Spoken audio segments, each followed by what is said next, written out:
Hey man, say man, welcome back to a new video.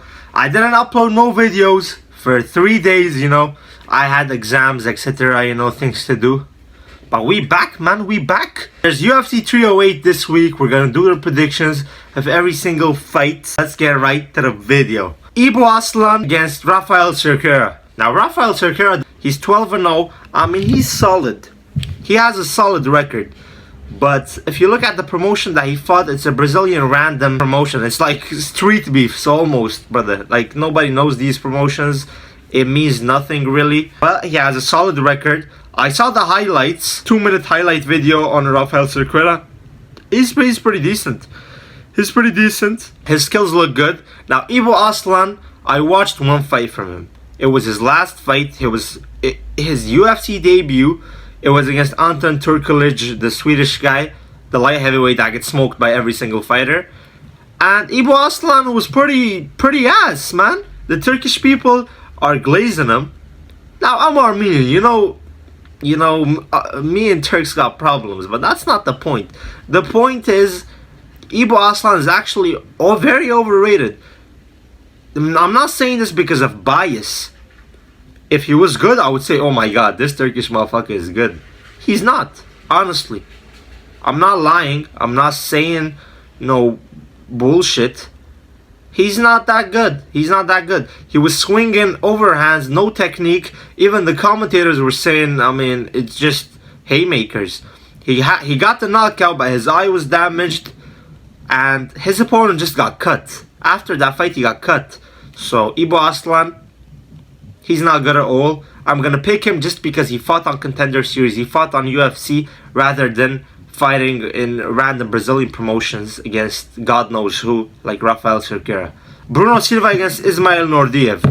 Nordiev was in UFC 4 years ago. His last fight in the UFC was Sean Brady. Then he moved on to other promotions. Lucas Tracy thought he was on a 4-year break. He didn't do his research, Hey, Lucas Tracy, brother, you're not doing your research, man. He fought like 5-6 times. It's not inactivity. It's just that the dude is not that good. He's not that good. He fought other promotions, picked up fights, and lost against bums. He's not the greatest. Now, Bruno Silva, he's like a journeyman, basically. Bruno Silva is a journeyman. He lost to Chris Weidman. Now, I know there was eye pokes. I know all that. But he was losing the fight. He was down 2 rounds. I mean, against Shara, he lost. Brendan Allen, he got mauled. Tavares, he won. GM3. Now, I think the Alex Pereira did a lot of damage on him. I think Alex Pereira fight did a lot of damage to him. And he's not the same fighter. He's 35 right now. So, I will go with Nordiev just because he's 28 years old. He's coming to his prime. And he should beat Bruno Silva. Bruno Silva is dog shit. He's dog shit. He got the welterweight skills, Nordiev. He wasn't welterweight, so he's as skilled as a welterweight. He should get it done. Basharat brothers. They got the power of Francis Ngannou. Whenever Farid Basharat or Javid Basharat hits you, you know you're gonna go down. They got so much power. Obviously not. They can't hurt a fly. They're pipsqueaks. Everybody knows this. They're skilled pipsqueaks. They're good sparring partners, but that's all. Javid got fraud checked against Ayman Zahabi. But Farid will not get fraud checked right now. Victor Hugo, I mean, he made his UFC debut. He won.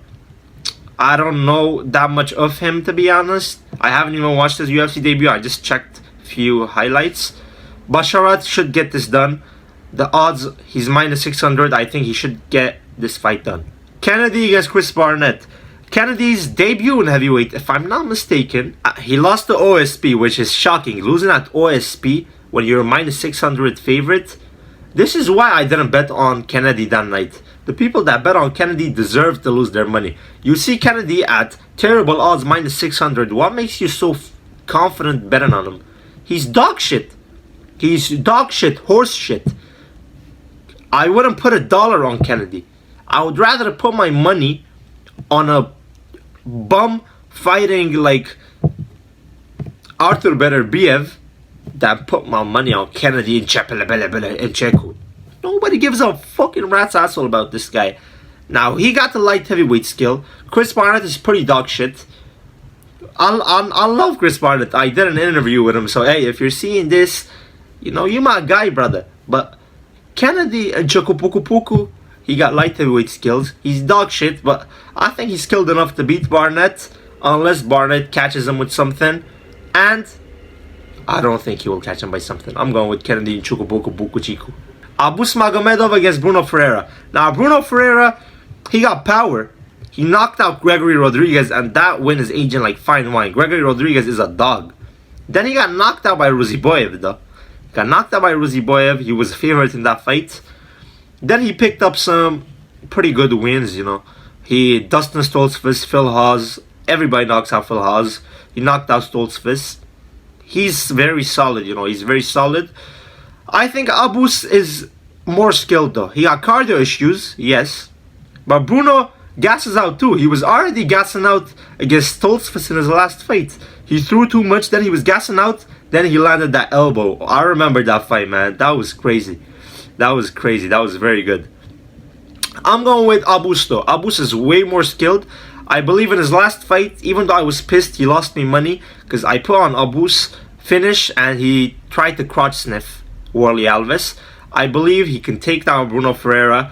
He can stand up with him. He's the more technical striker. But to evade the big shots, he should shoot takedowns on him and mix it up and tire him out and just beat him. Mateusz Rebecki against Mikilitibitibik Oralbai. I'm going to just say Oralbai because I don't want to ruin his first name. Mik Tibek Oralbai.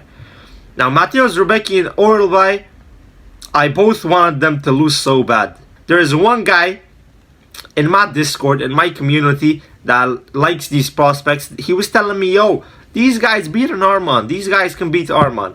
I'm like, brother, come on. Rebecki got fraud checked on that fight card against Diego Ferrera. And Oralbai, he won on that night. He won against Elvis Brenner.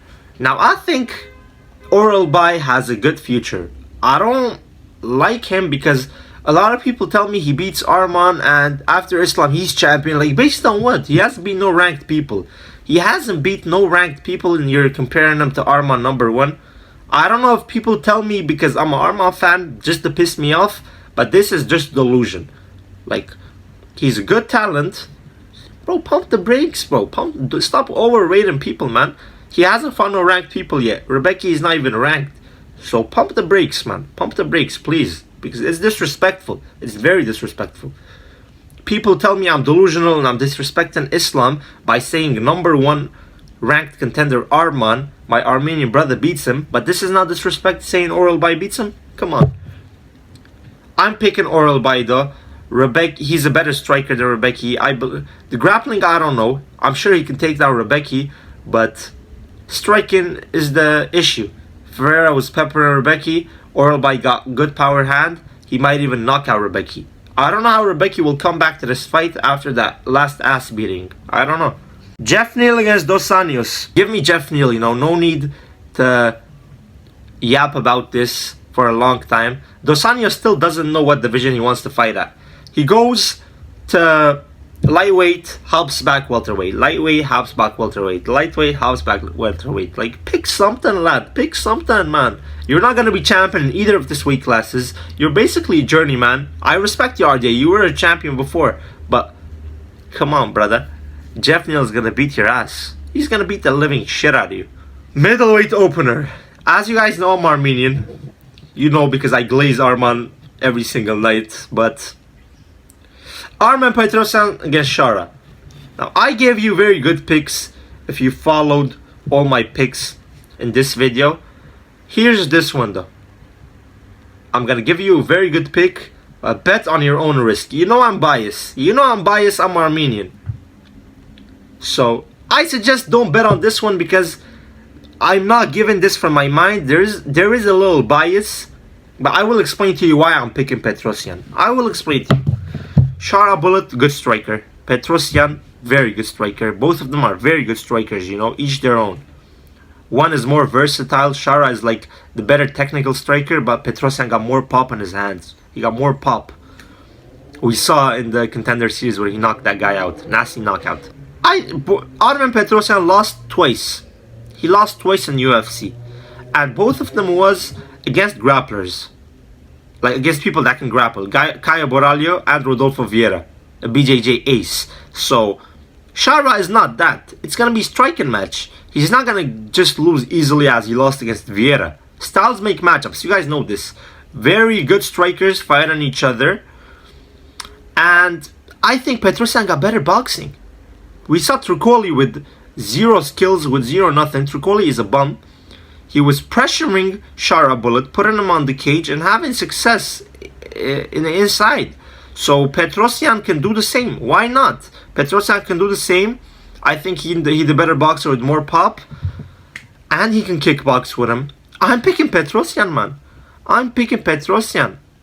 And dare I say, guys, Petrosyan will catch him. Dare I say, I think Petrosyan by TKO. Now, I'm gonna be a laughing stock when I get this wrong. I'm picking Petrosyan KO TKO. KO TKO, not decision. I think he will finish Shara Bullet in the 3rd round. If I hit this, you guys gotta respect me, because I'm biased, because I know, you know, it's my Armenian brother. But if I get the prediction right on spot, 3rd round, you gotta give me my credit, man. You gotta give me. Ankalaev against Rakic. I think Rakic will slump him in the 1st. Obviously not. I got Magomed Ankalaev. I think he can take him down. He can wrestle him. But I got a feeling he's going to prove his striking. Ankalaev is one of the best strikers. If you go back and see Jan Blachowicz, he's the better striker than Jan. It's just the kicks. It's just the kicks. Other than the calf kicks he suffered, he's a better boxer. He's a better striker. He's a better complete striker. It's just the calf kicks he struggled with.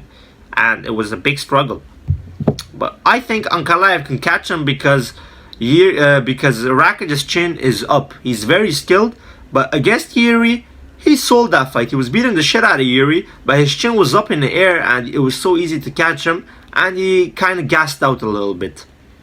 Ankalaev will beat his ass. I think he might catch him in striking. He might catch him. Murphy against Dan Ige. Murphy, obviously. Dan Ige is a good fighter, you know, he's game. He stepped in short notice instead of Brian Ortega and fought Diego Lopez.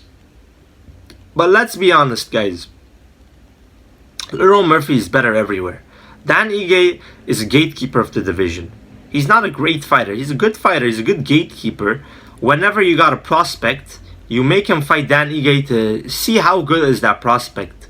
Dan Ige, that's why he is. Nothing more. Like, I'm sorry if any Dan Ige fans are watching this, but, you know, he's a gatekeeper, you know. He's a gatekeeper. And Lerone Murphy already kind of passed the gatekeeping test against Edson Barboza, dominant performance.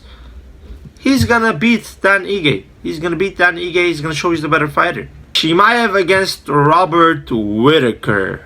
I got Khamzat Chimaev. I got Khamzat Chimaev early and 1st or 2nd round. I believe he's the better wrestler. I've been seeing training footage. His boxing got better. His striking got better. He has been training for a long time but not being able to fight because of injuries and health issues. And also visa issues. We know his relationship with Kadyrov is the reason why he's not fighting in America. If people don't know this, the reason why Chimaev doesn't fight in America is because of his ties with the Chechen dictator Ramzan Kadyrov. That's why. That's the reason why. I think, you know, most people that use their brain know the reason, but that's the reason. Chimaev against Whitaker. Chimaev will beat. He will beat Robert Whitaker. Better wrestler. His boxing is getting very good. Whitaker is a little chinny. I think Chimaev hurts badly Robert Whitaker with a right hand, then takes him down and drowns him and wins the fight. I also saw he's training with Arman. Arman was helping him right now this week in Abu Dhabi. I'm so glad I saw that. I hope Chimaev returns the favor. Whenever Arman fights Islam, Arman already said in an interview, I want to ask Chimaev so he trains with me. They did this Russian Ultimate Fighter. I don't know if you guys saw clips. Russian Ultimate Fighter. Arman coached against Chimaev. Team Tsarukyan, Team Chimaev. So they formed a pretty good friendship. I hope Chimaev helps Arman for the fight with Islam. But Chimaev will maul Whitaker, and absolutely beat him. Max Holloway against Ilia Topuria. Ilia Topuria, or Taupturo, as McGregor says. You know, if you guys watch this channel, you guys know I glaze Ilia Topuria a lot. He's my second favorite fighter after Arman. If Arman wasn't Armenian, Topuria would be one. I love Ilia, I love his style, I love his aura, I love his confidence. I don't want to glaze a lot, but I love him, bro. English is his fourth language and he speaks so fluently. He destroyed Holloway in a trash talk. He's the villain of the UFC right now. He's the villain of MMA, the villain that we need, that speaks his mind, says I'm going to knock you out in the second round. He knocks you out in the second round. I'm picking Ilia Topuria to destroy Max Holloway anywhere the fight goes. Don't forget, Ilia Topuria got more submissions than knockouts. He's a primary grappler that learned striking. He's a Greco-Roman wrestler, black belt in Jiu-Jitsu. If Ilia Topuria wants to drown Max Holloway, mix it up and then take him down, he can find a submission. He can out-grapple him. Topuria said, as soon as we go to the mat, we go to the ground on the mat, I will submit him as soon as he touches there. He said, I'm a way better grappler than a striker, and people might find out if I grapple Max. So, he might grapple Max, he might strike with him, he can beat him anywhere. He can knock him out, he can outbox him for 5 minutes, for 5 rounds. He can choke him out, he can just hold him on the ground, he can do whatever he wants. He's the better fighter, more power, more heart, more young, in his prime. Hasn't even entered his prime, he's 27. Ilia Topuria, any way he wants, any way he pleases. Any way he pleases. And still, that's it for today's video. If you like, subscribe, comment down below. We growing day by day. We taking over. So, that's it for today's video, and peace.